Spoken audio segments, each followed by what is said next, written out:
جناب احمد ولی خان صاحب کا شکریہ ادا کرنا چاہتا ہوں کہ انہوں نے آج یہ کل جماعتی کانفرنس کا انعقاد کیا۔ اس سے پہلے صوبوں میں بھی، پختونخوا میں اور بلوچستان میں بھی 2 جرگے ہوئے، اور انہی کی بنیاد پر آج یہ APC بلائی گئی ہے۔ وہی ہمارا ایجنڈا ہے جو کہ 2 صوبوں نے جو وہاں پر جو اعلانیہ تھا وہ آج یہاں پر ہمارے سامنے موجود ہے۔ اگر آپ دیکھیں تو پختونخوا کے اور بلوچستان کے بہت سی چیزیں مشترک ہیں، اور خصوصاً دہشت گردی، بدامنی کے حوالے سے، ہمارے وسائل پہ قبضے کے حوالے سے، غربت کے حوالے سے، محرومی کے حوالے سے، دونوں صوبے اس لحاظ سے مشترک ہیں۔ یہ ملک ایک فیڈریشن ہے، وفاق ہے، اور وفاق کے اکائیاں جو ہیں، یہ فیڈریشن کا کام ہے کہ سب کو ساتھ لے کے چلے۔ ایک ہاتھ میں آپ کا درد ہے تو وہ درد پورے بدن میں محسوس ہوتا ہے۔ تو ان 2 صوبوں کے جو مسائل، مشکلات، ایسے مشکلات جس کو یہاں پر شاید دبے الفاظوں میں بیان کیا گیا، اگر اس کی طرف وفاق توجہ نہیں دے گی تو یہ مسئلے اور مزید بگڑیں گے۔ میں سمجھتا ہوں کہ یہ بہت ضروری ہے کہ وفاق کا چلانا جہاں جہاں پر بھی فیڈریشن ہے اس کا چلانا آسان نہیں۔ جو مرکز میں ہوتے ہیں ان کو یہ سوجھ بوجھ ہونی چاہیے کہ وہ سب کو ساتھ لے کے چلے، تو تب جا کے یہ فیڈریشن مضبوط ہوگا۔ فیڈریشن کا مطلب یہ ہے کہ ایک ملک میں اگر فیڈریشن ہے، ملک اس وقت مضبوط ہوگا جب ان کے اکائیاں جو ہیں وہ وائبل ہو، وہ مضبوط ہوں تو پاکستان مضبوط ہے۔ اگر ہم یہ کہیں کہ نہیں، مرکز مضبوط ہو اور صوبے کے جو پریشانیاں ہیں وہ جوں کے توں رہیں، تو یہ اس لحاظ سے یہ ملک ترقی نہیں کر سکے گا۔ ابھی جو میں سمجھتا ہوں، میں بہت زیادہ وقت نہیں لوں گا، مجھے پتہ ہے بہت سے اور بھی لوگوں نے تقاریر کرنی ہے۔ جو ہمارا اصل مسئلہ دہشت گردی کا ہے، محرومیوں کا ہے، تو اس کی طرف توجہ کیوں نہیں دی گئی؟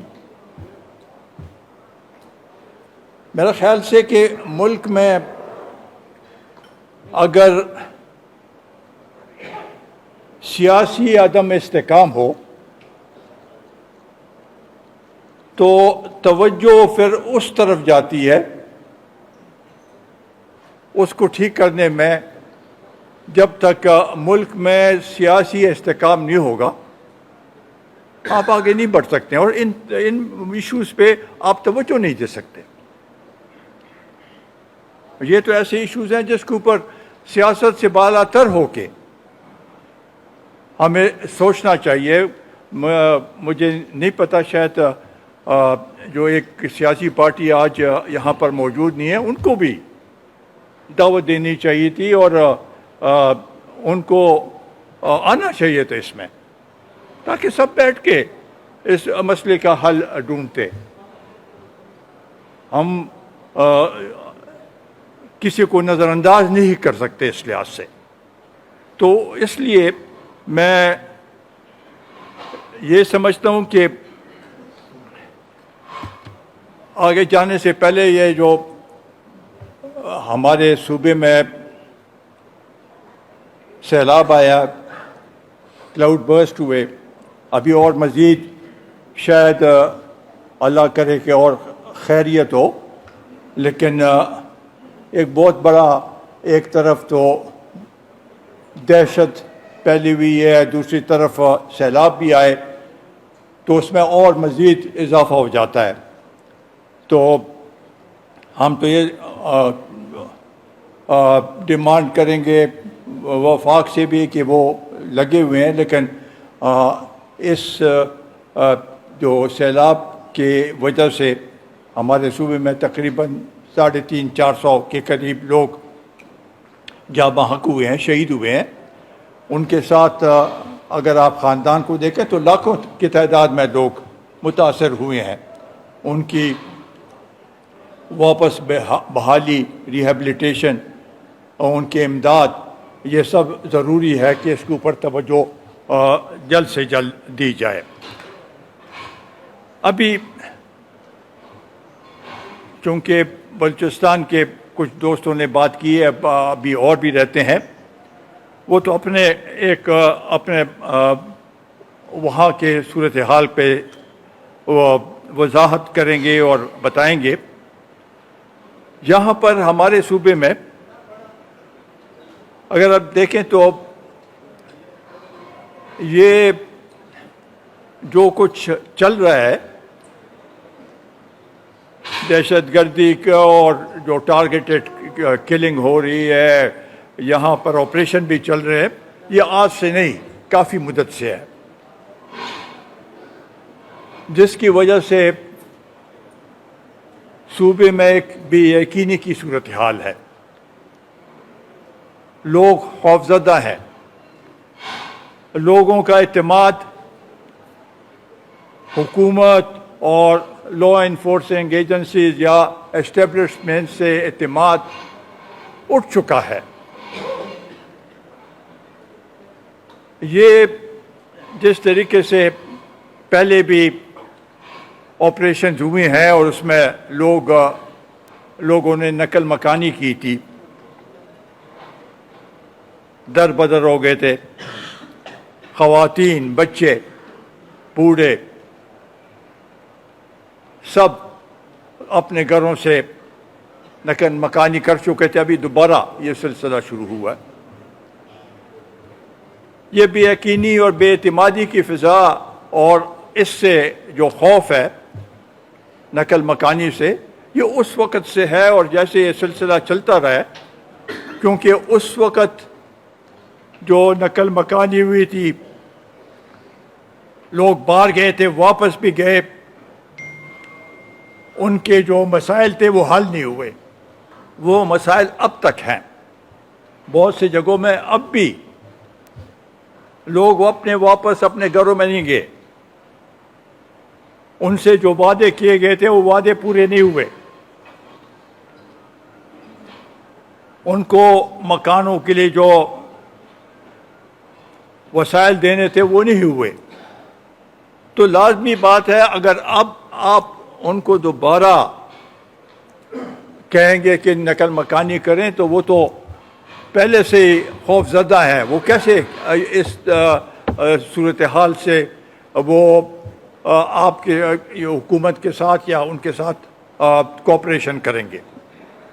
نہیں کریں گے۔ اس لحاظ سے وہ بد اعتمادی جو ہے وہ اسی طریقے سے اب بھی جاری ہے۔ تو اس صورتحال میں میرا خیال سے کہ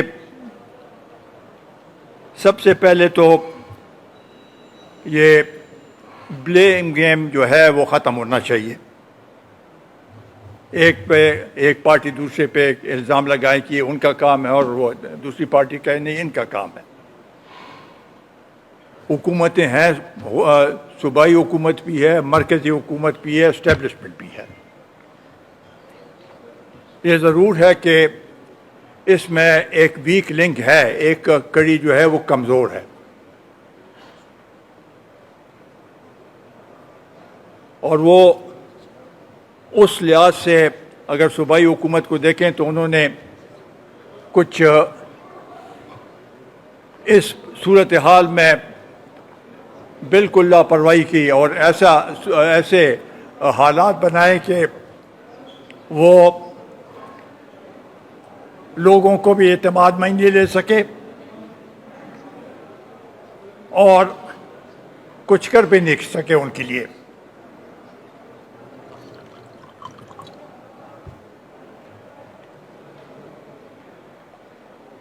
تو اس لحاظ سے وفاقی حکومت کا فرض بنتا ہے کہ وہ اس حالات کو سامنے رکھتے ہوئے اپنا ایک کردار ادا کرے. وہ اب تک ہمیں اس لحاظ سے نظر نہیں آ رہا. اور یہ سچ ہے, لشکر رئیسانی صاحب نے بھی کہا کہ عوام جو ہے وہ ان میں بدگمانی کی ایک فضا ہے. وہ اگر اب باہر بذات خود نکل رہے ہیں تو یہ بھی پولیٹیکل پارٹیز کے اوپر ایک عدم اعتماد ہے. پولیٹیکل پارٹیز اپنی جو افادیت ہے وہ آہستہ آہستہ ایروڈ ہو رہی ہے, ان کی افادیت اس میں کمی آ رہی ہے. اور یہی وقت ہے کہ پولیٹیکل پارٹیز اپنا ایک کردار, مؤثر کردار ادا کرے تو تب جا کے ہم آگے بڑھ سکیں گے. باجوڑ میں جو کچھ ہوا اور اس سے پہلے میرا خیال ہے باقی ضلعوں میں بھی اگر آپ دیکھیں تو اس سال میں تقریباً 450-500 واقعات ہوئے ہیں ہمارے صوبے میں, بلکہ اس سے زیادہ, جس میں ہزاروں کی تعداد میں لوگ شہید ہوئے ہیں. یہ سلسلہ دن بدن کے ایک ایسے فضا پیدا ہو گئی ہے کہ چونکہ ہم بھی ایک قسم سے ایک طرح سے عادی ہو گئے ہیں یہ سارے واقعات کو دیکھ کے. تو آج ایک واقعہ ہوتا ہے, کل ہم دوسری کی طرف دیکھ رہے ہوتے ہیں کہ یہ دوسرا واقعہ ہے, پچھلے والا بھول جاتے ہیں. ہمارے جو یہاں پر یہ میڈیا ہے وہ بھی اس کو اس لحاظ سے اس کی وہ صحیح پروجیکشن نہیں کر رہی,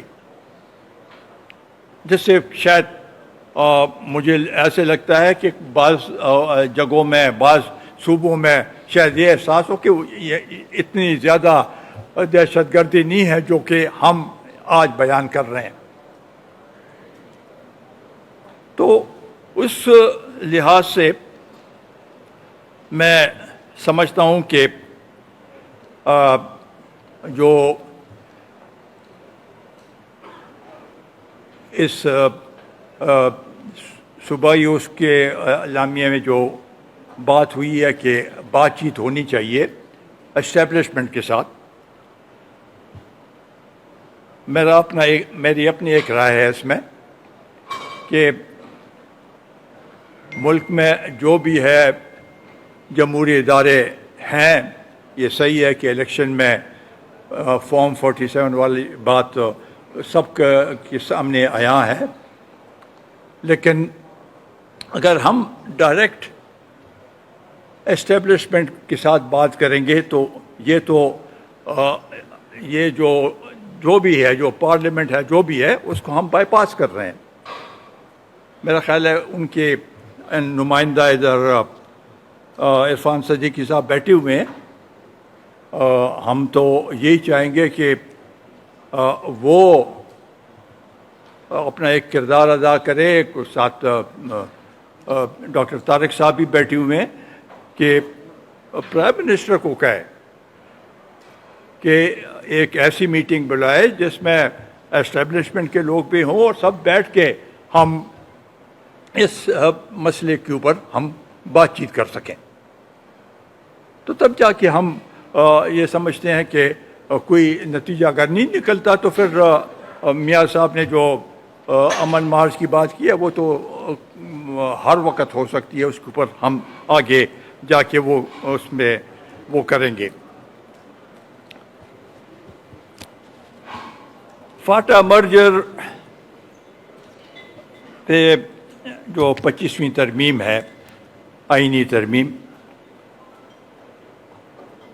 یہ میں سمجھتا ہوں کہ حکومت کی غلط فہمیاں پیدا کر رہی ہیں. میرے خیال ہے یہ تو بالکل ایک مسئلہ ہے جو کہ حل ہو چکا ہے. اس میں دوسری بات نہیں ہے کوئی. اس میں ابھی دوبارہ اس کے اوپر ہم وہ نہیں کر سکتے, اس کو ری اوپن نہیں کر سکتے. لیکن حکومت نے یہ جو کمیٹی بنائی اور اس میں جرگے کی بات کی ہے کہ جرگے کو دوبارہ, اس سے کافی شکوک و شبہات پیدا ہوئے ہیں اور مولانا صاحب نے بھی اس کی طرف ذکر کیا. یہ ایک سیٹل مسئلہ ہے اور اس کے اوپر, اور یہ فاٹا کا جو ہے, میں اس کا ایک ممبر تھا اس کمیٹی کا جس نے آخر میں یہ طارق صاحب بھی تھے, یہ اس اسمبلی کی آخری دن پہ یہ کانسٹیٹیوشنل امینڈمنٹ منظور ہوئی تھی اور کنسنسس کے ساتھ متفق کے طور پر.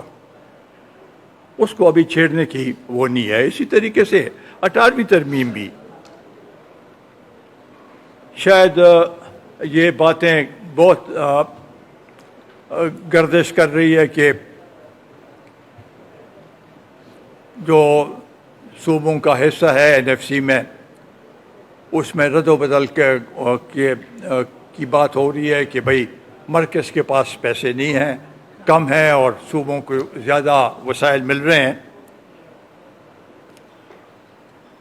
رضوی صاحب نے بات کی, یہ تھے کمیٹی میں, ہم اکٹھے تھے, اور 18ویں ترمیم بھی متفقہ طور پہ اسمبلی میں پاس ہوئی ہے, کسی نے اس کے اوپر اعتراض نہیں کیا. اب کیسے آپ اس کو دوبارہ ری اوپن کر سکتے ہیں؟ صوبوں کا حصہ ہے, صوبوں کا حصہ رہے گا. مرکز کے پاس اگر وسائل نہیں ہے, مرکز اپنے اختیارات, اپنے جو اخراجات ہیں اس میں کمی لے کے آئے. وہ سبجیکٹس جو کہ ڈیوالو ہو چکے ہیں ان کو صوبوں کے حوالے کے, یہاں پر ان کی کوئی گنجائش نہیں ہے کہ وہاں پر ان کی منسٹریز یہاں پر ہو. یہ نہیں ہو سکتا. تو اس میں بھی دوسری بات نہیں ہے. ہمارے مائنز اینڈ منرلز کہ تو ہم بات کرتے ہیں, لیکن میرا خیال ہے 3 صوبوں نے اس کو منظور کر دیا اسمبلی نے. ابھی تو اسمبلی سے ہی آپ اس کو انڈو کر سکتے ہیں, اسمبلی سے ہی اس کو ختم کر سکتے ہیں. اس کے علاوہ تو ان 3 صوبوں میں یہ پروونشل سبجیکٹ ہے اور انہوں نے پاس کیا ہے, تو وہ اسمبلی سے ہی ہوگا. اس کے لیے وہ کوشش کرنی چاہیے. اور میرا خیال ہے کہ جہاں ہم بات کرتے ہیں کہ اسٹیبلشمنٹ یا حکومت سے بات کرنے کے, تو اسمبلی کے اندر بھی میری یہ تجویز ہوگی کہ قومی اسمبلی میں, سینٹ میں جو لائک مائنڈڈ لوگ ہیں سب اکٹھے ہو کے اس کی یہ جو ہمارے مسائل ہیں اس کے اوپر آواز اٹھائیں اور اس کے لیے ایک ایسے پریشر ڈالیں کہ سب تک ہماری آواز پہنچ سکے. تو یہ میرا خیال ہے کہ ان کے لیے بھی یہ ضروری ہے. یہ ایک امینڈمنٹ جو ATA میں ہوا ہے, یہ میرا خیال ہے کہ ہم اس کو کسی صورت میں بھی قبول نہیں کرتے. اس سے آپ کسی شخص کو بھی کہتے ہیں کہ ریزنیبل ڈاؤٹ ہو. ریزنیبل ڈاؤٹ کیا چیز ہے؟ ایسے تو آپ کسی کو بھی کہہ دیں کہ بس میرا آپ برسا کہ اونر صاحب نے اس کے اوپر ڈال دیا کہ آپ پہ شک ہے اور ہم آپ کو 3 مہینوں کے لیے اٹھا لیتے ہیں. یہ اگر اسمبلی نے اپنی پارلیمنٹ نے اپنی حیثیت کو بڑھانا ہے تو ایسے قوانین پاس کرنے سے نہیں بڑھے گا. اسی طریقے سے جو ہمارے صوبے میں ان ایڈ آف سول پاور کا قانون ہے وہ تو ایف سی آر سے بھی بدتر قانون ہے.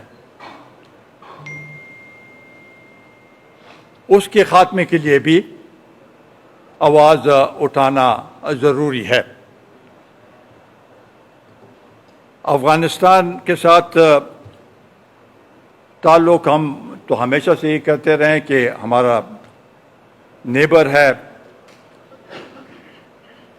2600 کلومیٹر بارڈر ہے ہمارا ان کے ساتھ تعلق رکھنا، ان کے ساتھ ہر سطح پہ بھی، حکومتی سطح پہ بھی، اسٹیبلشمنٹ کی سطح پہ بھی، اور عوام کی سطح، پیپل ٹو پیپل، یہ تعلق رکھنا ضروری ہے. افغان ریفیوجیز کا مسئلہ اس لحاظ سے ذرا سنگین ہے کہ آپ ان کو دھکیل رہے ہیں. بہتر یہ ہوتا کہ وہاں کی حکومت کے ساتھ بات کر کے وہ ان کے لیے کوئی بندوبست و انتظام کر کے پھر ان کو وہاں پر آپ منتقل کرتے تو وہ بہتر طریقہ ہوتا. ویسے بھی بین الاقوامی سطح پر بھی جو ریفیوجیز کی اسٹیٹس ہے اس میں کہا گیا کہ والنٹری ریٹرن تو اس لحاظ سے میں سمجھتا ہوں کہ کچھ ان کو ٹائم دینا چاہیے اور وہاں کی حکومت کے ساتھ گو کہ وہ اس پہ راضی ہیں کہ ہم واپس لینا چاہتے ہیں لیکن ہمیں موقع دیں کہ ان کے لیے وہاں پر بندوبست کیا جائے. یہ ہوگا تو ہماری ایک وہاں پر گڈ ول بھی بن جائے گی اور جو فضا ہے اس میں بہتری آئے گی اور ہم یہی چاہتے ہیں کہ وہاں پر ہماری ان کے ساتھ بہتری آئے. تو ان گزارشات کے ساتھ میں دوبارہ عوامی نیشنل پارٹی کا شکریہ ادا کرتا ہوں کہ انہوں نے ہمیں موقع دیا اور آج کا جو اجلاس ہے اس کا انعقاد کیا. بہت بہت شکریہ.